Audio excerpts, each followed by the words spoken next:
Welcome to another edition of our Mic'd Up series. Today we are joined by Andrew Lopez. He is an NBA reporter for ESPN.com. Andrew, thank you so much for joining us. No problem, man. Always happy to be on. Let's start with something very simply, the NBA getting back started. What do you think are the chances that the NBA resumes this season? Right now it's still probably, I think, 50-50. I mean, they're looking at all avenues to come back and play. And now whether that is the bubble city idea where you go to Vegas or you go to Orlando and you have everybody in at one gesture, at one point, that's obviously a play that could be made. Now, who goes is a big thing. Is it 16 teams? Are you just going and starting playoffs? Is it all 30 teams and you finish part of the regular season?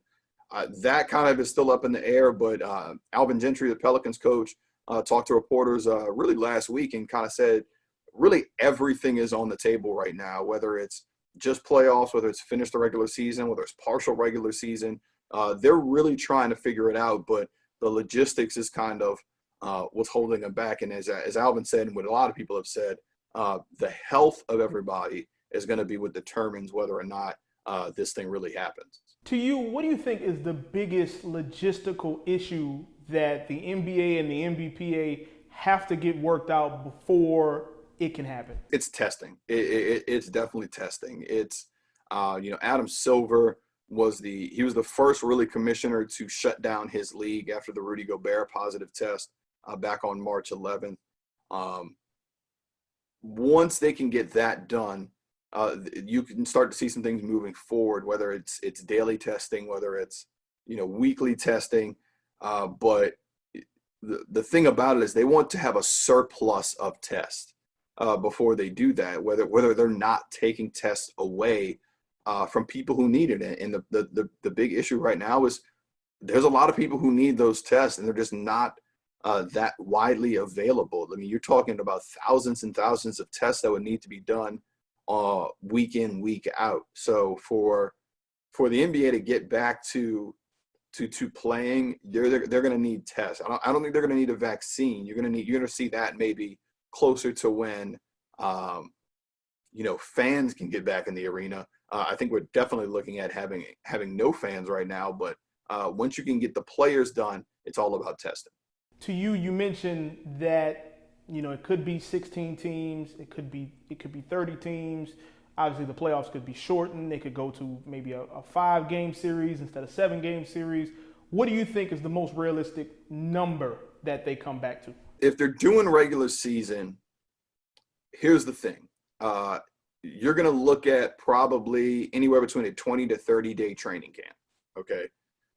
You're not bringing back teams for a 25-day camp or however long it's going to be just to fly them to wherever it is and have a one-and-done type tournament. It doesn't make sense.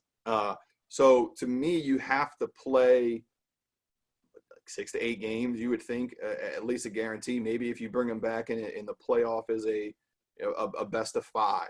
I just don't see bringing teams back together and it's 1, 2, 3 games. It just seems like a lot to go through 25 days of training camp just to come back for, and then the logistics of moving your team to Orlando and your operations to Orlando or Las Vegas or wherever. If it's not that, it's the idea where a lot of teams are, if it's maybe the MLB idea where there's like 3 different hub cities where 10 teams are at. To me, it just seems like a lot right now. And you have to be looking at, at least 5, 6, 7, 8 games for your average team before you do anything. Now, if you jump straight into playoffs, maybe you do straight and go best of 7, but because it's a playoff style situation, or maybe if you have a play-in tournament, it's 3 or 4 games, figuring out your, some sort of like FIFA style where you figure out you're playing 4 games to figure out who advances. So there's a lot there, but if you're just going to play 1 game, it seems a lot to have a very long training camp just to get back for 1 game. That's Andrew Lopez of ESPN. Andrew, thank you so much for joining us today.